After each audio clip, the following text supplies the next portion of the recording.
জানেন ইতিহাসে সবচেয়ে ভয়ঙ্কর রেল দুর্ঘটনা কোনটা? না, এটা লাইনচ্যুত হওয়া বা রেলের মুখোমুখি সংঘর্ষ নয়। এখানে ছিল এক অদৃশ্য শত্রু যা কয়েক সেকেন্ডেই গ্রাস করেছিল প্রায় 1700 মানুষের জীবন। এখানে ছিল না আগুন, ছিল না বিস্ফোরণ, তবুও মুহূর্তের মধ্যে হারিয়ে গেল হাজারো প্রাণ। কারণটা এতটাই অবিশ্বাস্য যে শুনলে গায়ে কাঁটা দিয়ে উঠবে। চলুন আজকের এই পর্বে জানা যাক বিশ্বের সবচেয়ে বড় রেল দুর্ঘটনা। ভাবুন তো, আপনি ট্রেনে বসে আছেন, জানলার বাইরে শান্ত সমুদ্র, আর কয়েক সেকেন্ড পর সেই শান্ত সমুদ্রই রূপ নেবে এক ভয়ঙ্কর দানবে যা আপনার চোখের সামনে সবকিছু গিলে ফেলবে।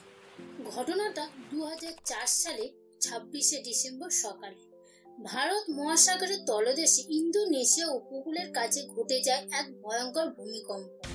রিক্টার স্কেলে যার মাত্রা ছিল প্রায় 9.1, যার ফলে গড়ে উঠল এক মৃত্যু ঝড়, দানবীয় সুনামি।